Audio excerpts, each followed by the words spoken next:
Brömerhof.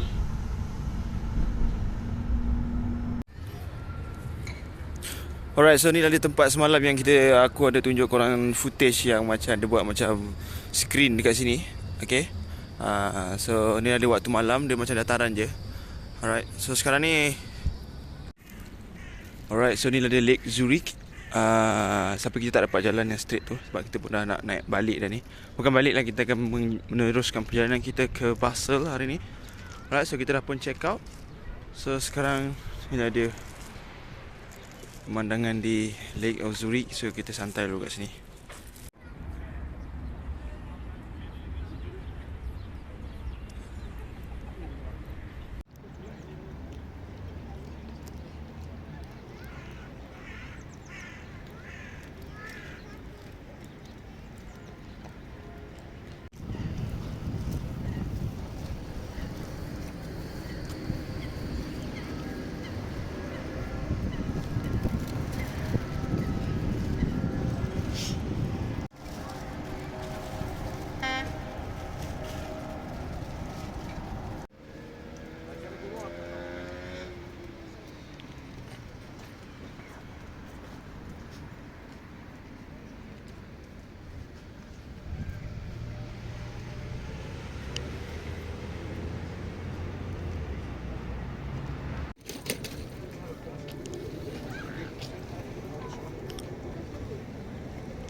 Alright, so kita dah pun sampai di Basel SBB.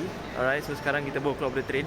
So tadi kita naik daripada train daripada Zurich HP terus ke Basel SBB.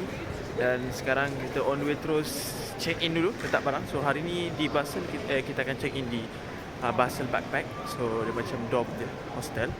Sebab dah 2 hari duduk kat hotel, jadi hari ni kita akan duduk di hostel. So lepas ni aku cubalah kongsikan mana yang ada di Basel. Alright, let's go. Right, kita dah pun sampai di aircon kita, Gundel Dingerfell. Let's go. Alright, silap tadi kita kat belakang tu itu company lain. So kita punya tu depan tu Basel Backpack. Alright. Aku rasa diorang ni pun duduk sana ni. Okay, let's go. Ya, ini dia Basel Backpack Bau 8. So kita akan reception dulu. Kita masuk. Let's go.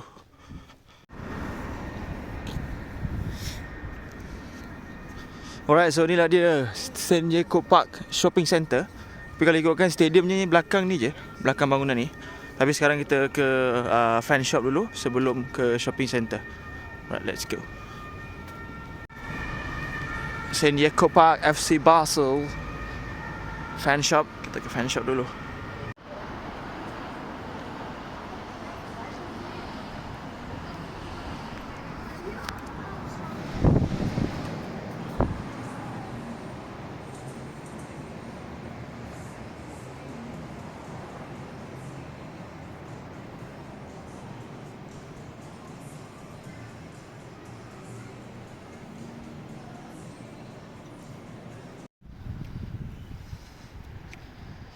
So inilah dia kawasan luar FC Basel. So sebenarnya kecil je stadium dia.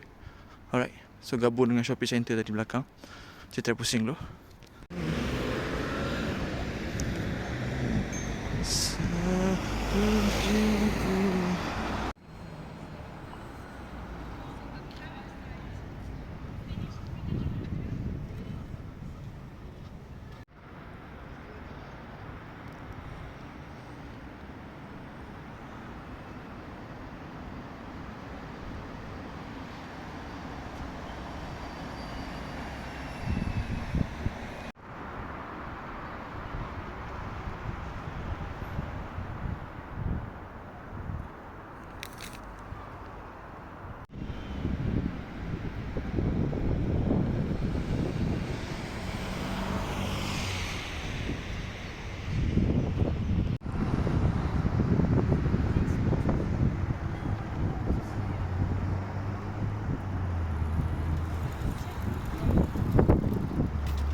Alright, tengok daripada luar je. Okay, sebab dia tutup dan tak boleh nak masuk. Right, let's go.